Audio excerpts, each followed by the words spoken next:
Now, to deliver an inspiring faculty message to our graduates, we are honored to welcome Dr. Ahmed Ragab. Ahmed Ragab is the Richard T. Watson Associate Professor of Science and Religion at Harvard Divinity School, Affiliate Associate Professor at the Department of History of Science, and Director of the Science, Religion, and Culture Program at Harvard Divinity School. A historian of science and medicine and a scholar of science and religion, Dr. Ragab's work spans various fields and disciplines. But wait, most importantly, his accomplishments meet the expectation of all our parents. He's a physician. He studies the history of science and medicine, science and religion, and the development of cultures of science and religion in the Middle East and the Islamic world. He also studies various questions related to science and religion in the US, with a focus on US Muslim communities. Please join me in welcoming Dr. Ahmed Ragab.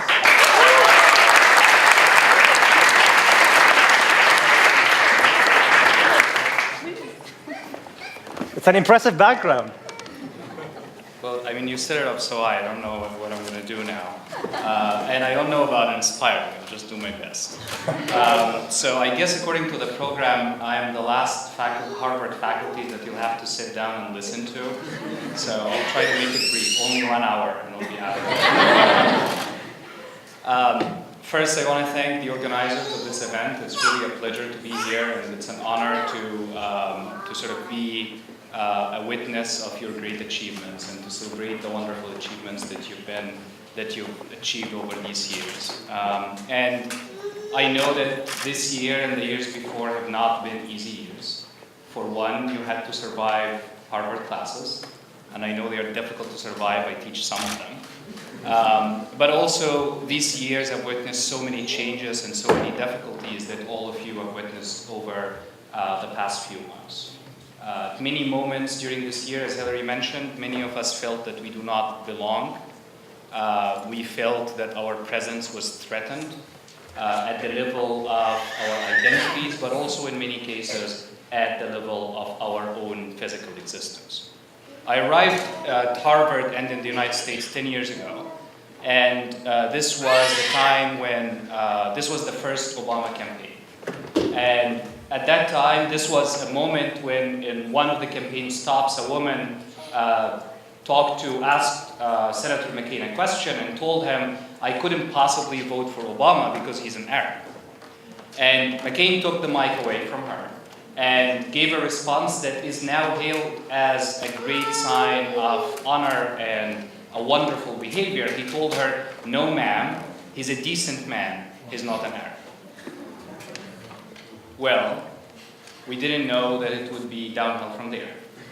So, over the past few months, I joined some of you in protests against the first Muslim ban, and the second Muslim ban, and Muslim ban 2.0 and 2.5.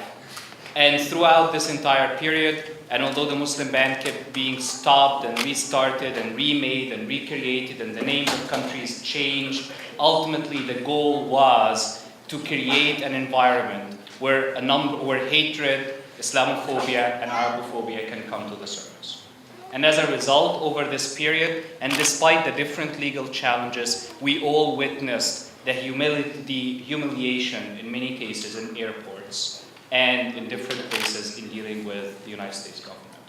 And today, as many speakers mentioned before me, there are a number of people that we would want to have here today, but who could not join us because of the travel ban. And others who technically are not part of the travel ban, but also will not be able to join us because they were denied entry, denied the right to celebrate their loved ones. Back home, for many of us, it wasn't easy either. This was a time when we were witnessing escalation of wars, sectarian conflicts, and a devastating economic crisis that kept pushing more and more of our communities and our families closer and closer and then into poverty. We witnessed the fact that the situation for women and for different minorities around the Arab world is becoming more and more tenuous, and that the conditions and the prospects of a future is becoming more and more difficult.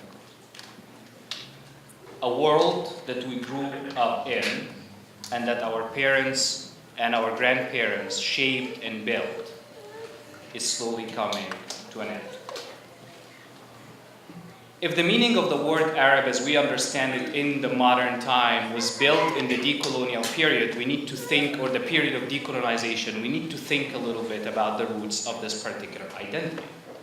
The identity was built as new nation states were being decolonized and were being built, and these national identities we continue to carry on our shoulders till today. And within these national identities, the making of the word Arab was built in some cases on exchanges, on cultural exchanges, on art, on different modes of travel, and on different modes of shared beliefs and shared understandings. But at the same time, it was also built under the shadows of a number of oppressive regimes. It was built under nationalist mythology that invested in the oppression and the marginalization of different minorities around the Arab world, be these minorities racialized or gendered or sexualized, all sorts of minorities that were marginalized under these regimes. Now, we are witnessing a moment when the crises of these nation states are catching up to them.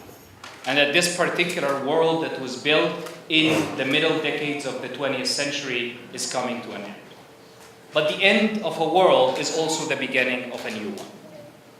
And today, standing here and looking at you and celebrating all your achievements, I'm thinking about this new world that you are going to build.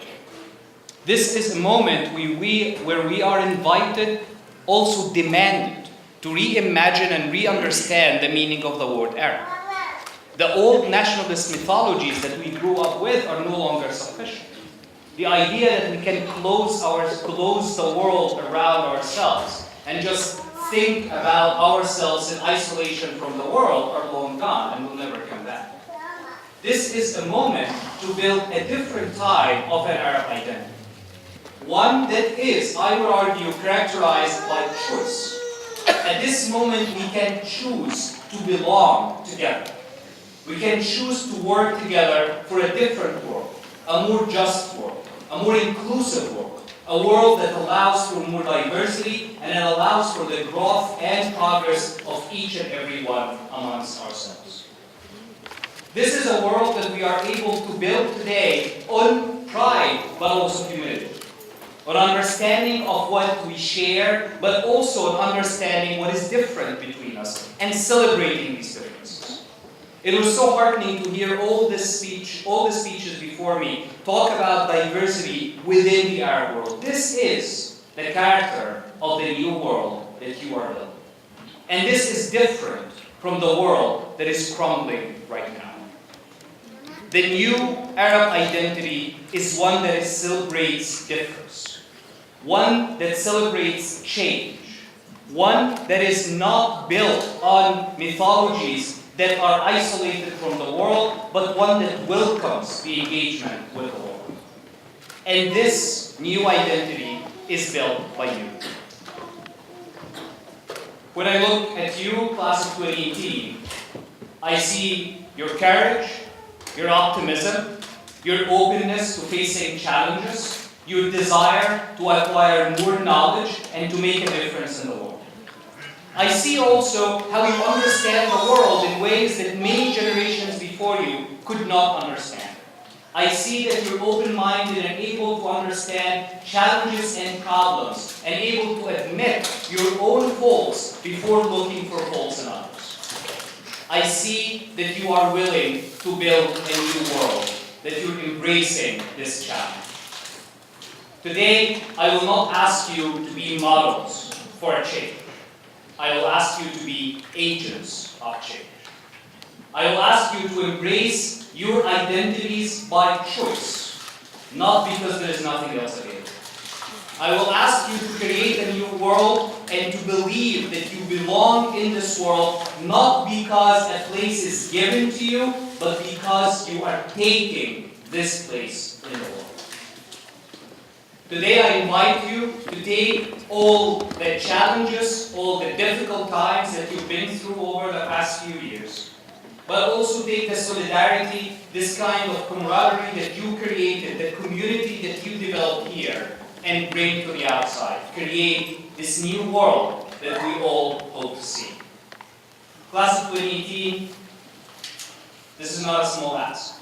It is not every year that we ask, or every decade even, that we ask a generation to build a world for us. But whether you chose this challenge or not, it is upon you. But from knowing some of you, and from hearing about the world that you built, the family that you built for yourselves in this campus, and under these circumstances, I could not think of people who are more prepared to take on this challenge and to build a new world for yourselves and for everyone after. Congratulations.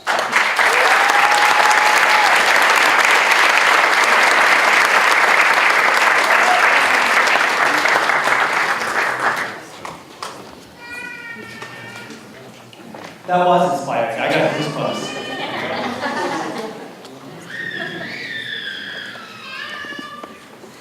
We do have future builders of our world, whether it is in the Middle East, the North Africa region, or beyond.